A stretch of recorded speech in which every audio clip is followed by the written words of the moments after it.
내년 3월에 실시할 한미연합 독수리 훈련의 규모가 곧 결정됩니다. 미국 본토에서 병력은 보내지 않고 주한 미군을 중심으로 훈련하기로 가닥이 잡혔습니다. 북한의 반발을 감안한 것입니다. 실제 병력과 장비가 동원되는 독수리 훈련은 한국군과 주한미군 중심으로 진행됩니다. 예년과 달리 8천여 명 안팎의 미 본토 증원 병력은 이번엔 참여하지 않습니다. 국방부 고위 관계자는 증원되는 병력은 생업에 종사하는 예비역이 대부분이라 훈련 참여 여부를 빨리 결정해야 한다면서 이번 훈련에는 동원하지 않기로 한미 간 의견을 모았다고 설명했습니다. 본토에서 병력과 물자를 실어오는 전시 증원 훈련은 시뮬레이션 훈련으로 대체될 전망입니다. 북한이 예민하게 반응하는 폭격기와 항공모함 같은 전략자산도 한반도에 전개되지 않을 것으로 보입니다. 찰스 브라운 미 태평양 공군사령관은 미군 전략폭격기의 한반도 전개 훈련은 중단된 상태라고 밝혔습니다. 한반도에서 못하는 연합훈련들은 소규모로 한반도 밖에서 진행하는 방안이 검토되고 있습니다. 로버트 브라운 미 태평양 육군사령관은 대대급 이하 훈련은 한반도에서 하고 있지만 그보다 큰 규모의 훈련은 한반도 밖에서 하고 있다고 밝혔습니다. 한미 양국은 연합작전 수행 능력을 높이고 또 상호 운용성 증대를 위해서 다양한 규모의 부대가 정례적으로 훈련을 실시하고 있는데요. 조만간 한미 국방장관은 내년 연합훈련 일정과 규모를 확정해 발표할 예정입니다. 미국의 협상 전략은 두 갈래입니다. 북한으로 가는 돈줄은 꽉 틀어막지만 군사훈련 축소처럼 북한이 원하는 군사적인 선택은 들어줄 수 있다는 겁니다. 네, 이런 발표는 다음 주 뉴욕으로 추진하고 있는 북미 고위급 접촉을 염두에 둔 것으로 해석됩니다. 첫 소식 워싱턴에서 김정한 특파원입니다. 내년 봄 예정된 한미연합 대규모 기동훈련인 독수리 훈련의 범위가 축소될 것이라고 매티스 미 국방장관이 밝혔습니다. 구체적인 범위에 대한 언급은 없었지만 내년 초 2차 북미 정상회담이 예고된 만큼 이를 지원하기 위한 사전 포석으로 보입니다. 북한은 정상회담에 앞선 고위급 회담 일정을 아직 확정 통보하고 있지 않는 상황.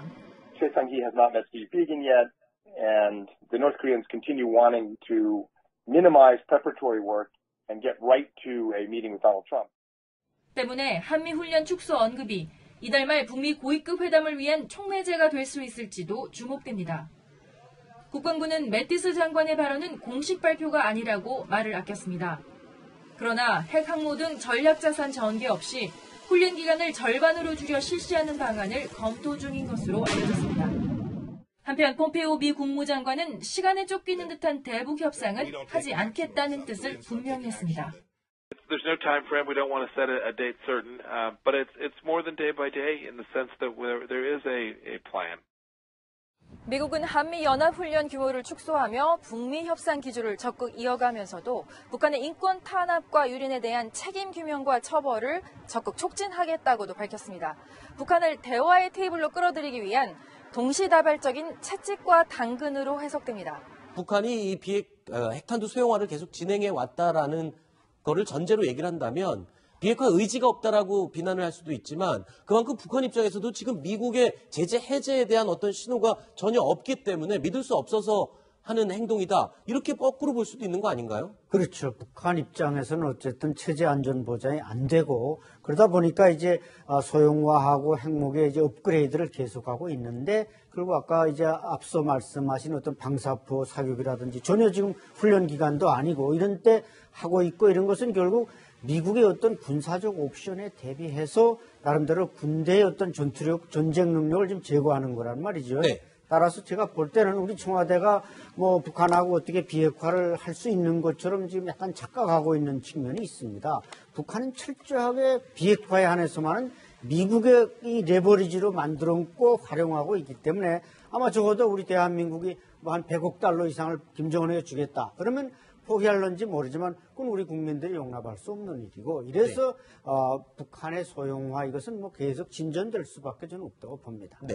저는 말이죠. 우리 정부가 100억 달러가 아니라 1조 달러를 줘도 북한이 비핵화 안 한다 생각합니다. 네. 그러면 핵무기를 포기하는 것 자체가 정권을 다시 지킬 수 없게 된다 생각을 하고 있기 때문에 비핵화 굉장히 힘든 겁니다. 네. 힘든 거고 그다음에 이제 미국을 믿지 못한다. 라는 얘기를 자꾸 하는데 자기들이 비핵화하는 의지를 정말로 진정성 있게 보여주면은 미국을 못 믿을 이유가 없습니다. 미국이 뭘 했습니까? 지난번 6.12 그 정상회담 때.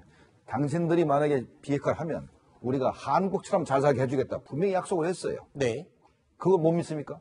그거 뭐 비디오까지 만들어가서 다 보여주는 건데. 아까 말씀하셨잖아요. 이 핵을 뺏기면 정권 유지를 못한다고 믿기 때문에 포기를 안 한다. 그렇죠. 그러니까 확실한 약속이 있기 전까지는 포기를 못하는 건 당연한 거 아니겠습니까? 그런데 자 미국이 체제 보장을 이제 해주면 네. 그걸 한다는 거거든요. 체제 보장 해줄 겁니다. 네. 해준다고요. 뭐 정전선언도 종전선언도 하고 그다음에 뭐 수교도 하고 그다음에 형협정도 다 체결합니다. 그런데 그걸 못 믿어서 자기는 비핵화 못하겠다. 알겠습니다. 이런 얘기를 하고 있는데 제가 또 하나 아까 네. 핵무기 소형화 얘기가 자꾸 나오지 않습니까? 네. 핵무기 소형화에는 끝이 없는 겁니다. 아마도 북한의 목표가 네. 300mm 방사포에다가 핵탄두를 칠 수 있는 만큼 소형화하려고 그럴 겁니다. 그 정도의 전술핵까지 계속 개발을 개발을 하겠다. 나갈 것인데 아까 우리 화면에서 나타났지만 김정은이 들고 나온 게 직경 60cm짜리 핵탄두 가져 나왔지 않습니까? 그랬죠. 이거를 계속해서 줄여가지고 300mm 방사포에 칠 정도가 되면은 네. 도대체 방법이 없는 겁니다. 막을 방법이 없습니다. 굉장히 위협적인 상황을 가정을 해주셨습니다. 이런 가운데요, 이 아세안 정상회의 참석차 싱가포르에 방문한 이 문재인 대통령, 푸틴 러시아 대통령과 정상회담을 가졌습니다. 이 대북 제재 완화에 이야기도 나왔습니다. 특히 올해 평창 동계올림픽부터 시작해서 한반도의 평화의 큰 흐름을 만들어내는 데 있어서 우리 푸틴 대통령님의 관심과 지원이 큰 힘이 되었습니다.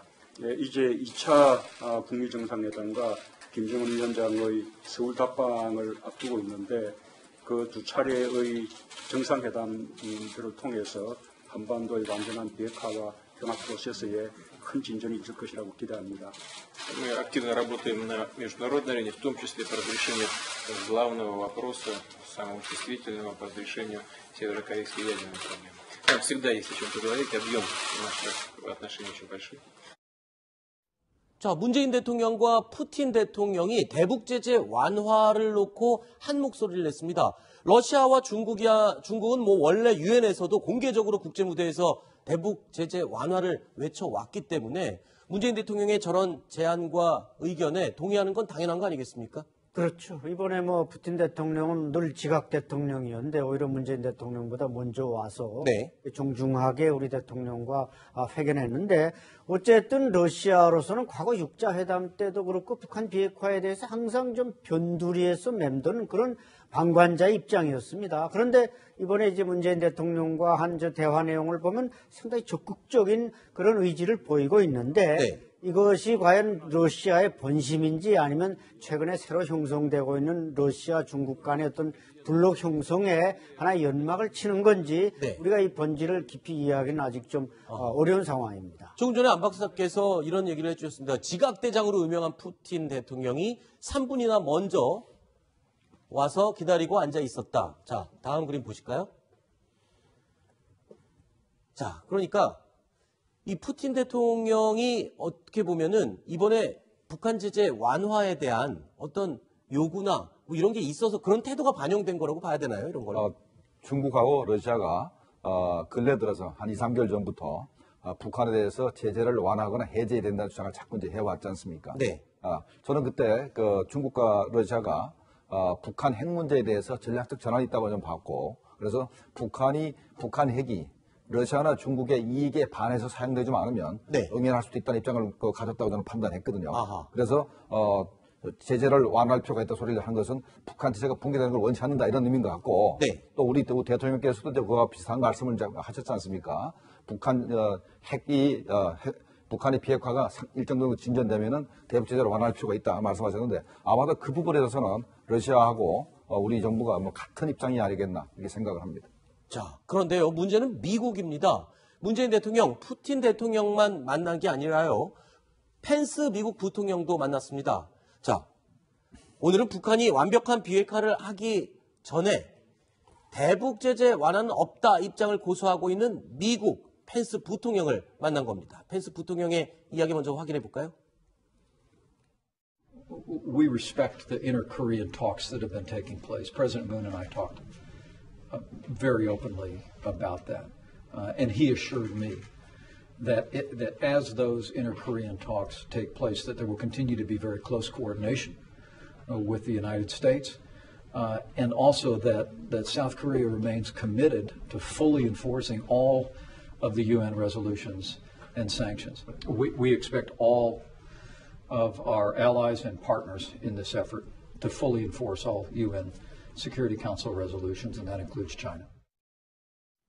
자, 이 펜스 부통령은요, 이 동아시아 정상회의에 참석하기 전에부터 벌써 이 불가역적이고 검증 가능하고 완전한 비핵화를 여러 번 강조를 했습니다. 그때 보니까요, 이 문재인 대통령, 푸틴 대통령과 만나서는 대북제재 완화를 언급했지만, 직접적으로 언급했지만, 글쎄요, 펜스 부통령과 만난 자리에서는 한미동맹 강화에 중점을 두고 이 대북제재 완화에 대해서는 의사표현을 했지만 좀 포괄적으로만 의사를 전달한 것 같습니다. 펜스, 이 모임 만남 네. 자체가 펜스 부통령이 요구해서 만나게 된 것이고, 원래 우리 대통령께서 요 아세안 이 회의에 참석할 때만 해도 원래는 펜스 부통령 만날 계획이 없었습니다. 일정이 없었는데 펜스 부통령이 강력하게 요청을 한 거군요. 요청해서 만났기 때문에 네. 아마도 펜스 부통령이 아마 대북 제재 문제를 거론할 거로 예상을 하고, 네. 우리 대통령께서는 아마 그 부분에 대해서는 좀 톤 다운해서 네. 북한의 완전한 비핵화만 강조하신 것 같습니다. 네. 자, 비핵화 협상이 교착 상태에 빠진 지금 우리 정부는 국제사회에 대북제재 완화를 해야 한다고 호소하고 있습니다. 그런가 하면 최근 공개돼 논란이 됐던 북한의 미사일 기지는 이미 다 알고 있었고 북한이 기만한 것이 아니다라고 해명을 했습니다. 자, 그런데 북한의 미사일 기지 존재를 공개한 미국 싱크탱크죠. CSIS의 빅터 차 교수가 쓴소리를 좀 날렸습니다. 이런 말을 했습니다. 어떻게 한국이 북한의 비공개 미사일 기지를 변호할 수가 있느냐라면서 쓴소리를 했습니다. 네, 이 빅터차 한국 석좌가요. 네. 자신의 트위터에 청와대 발표를 요약한 트위터 글을 링크를 했습니다. 네. 그러면서 어떻게 한국이 북한의 비공개 미사일 기지를 변호할 수 있느냐 이렇게 적었습니다. 가짜 외교를 위해서 이렇게 반문도 실었고요.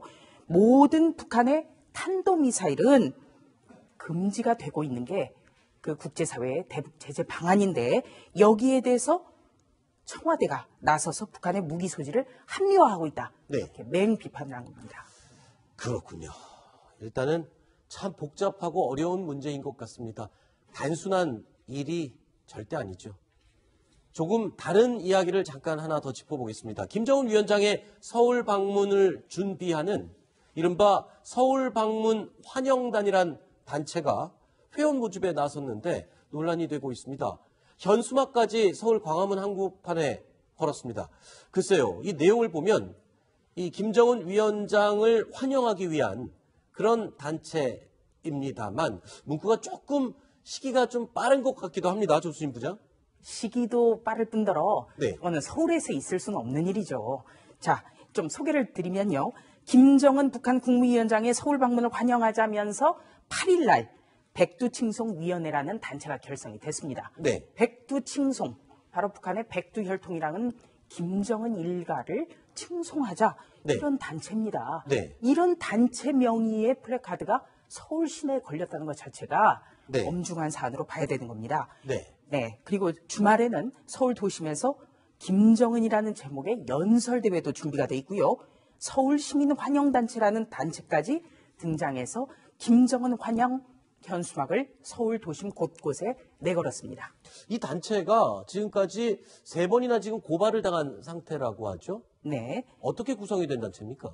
그러니까 이 여러 명이 지금 200여 명으로 구성이 됐는데요. 네. 국민주권연대 그리고 한국대학생진보연합 등 13개 단체로 네. 구성이 됐습니다. 이 한국대학생진보연합은요. 얼마 전에 태영호 전 북한 탈북한 태영호 전 영국 공사의 강연을 막았던 그런 단체입니다. 그런데 이렇게 고발을 3번이나 해도 지금까지 활동할 수 있는 이유 바로 고발해봐야 지금 제대로 수사가 들어가지 않고 있기 때문에 네. 이런 활동을 버젓이 계속하고 있는 겁니다. 자, 이 단체 회원들의 SNS를 들어가 보니 김정은 만세 만만세라는 글이 심심치 않게 찾을 수 있었습니다. 안 박사님.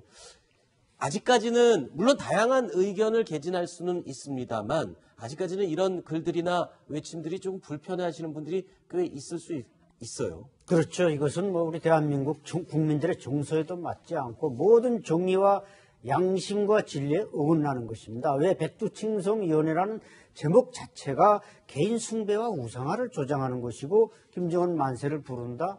이것은 북한에 왜 북한 인민들이 인권 탄압을 당하고 종교의 자유가 없습니까? 바로 개인 숭배 때문에 그런 것입니다. 네. 그렇기 때문에 제목도 백두칭송위원회 이런 개인 숭배의 여지가 농후한 제목을 달 게 아니라 뭐 예를 들어서 서울 남북정상회담 환영위원회 이 정도만 달면 우리 국민들이 거기에 대해서 무슨 왈가왈부 할 수 있겠냐 이거죠. 이래서 이것이 지금 우리 국민의 정서와 네. 모든 또 북한 인민들의 입장에서 볼 때도 이것은 맞지 않는 것입니다. 네, 진보단체 백두칭송위원회. 네. 자, 이 단체에서는 지금 성조기를 찢고 있고요. 또 일부 보수단체에서는 북한 인공기를 찢고 있습니다. 이 남남 갈등이 좀 확대되는 건 아닌가 좀 두렵습니다. 얼마 전에 김정국 시장께서 그 얘기를 해주셨어요. 그러니까 김정은 위원장이 남한을 답방하게 되면 남남 갈등이 최고조에 이를 수도 있다라고 얘기를 해주셨는데 그 시작 같아서 불길합니다. 네, 일단은 제가 하나 지적할 거는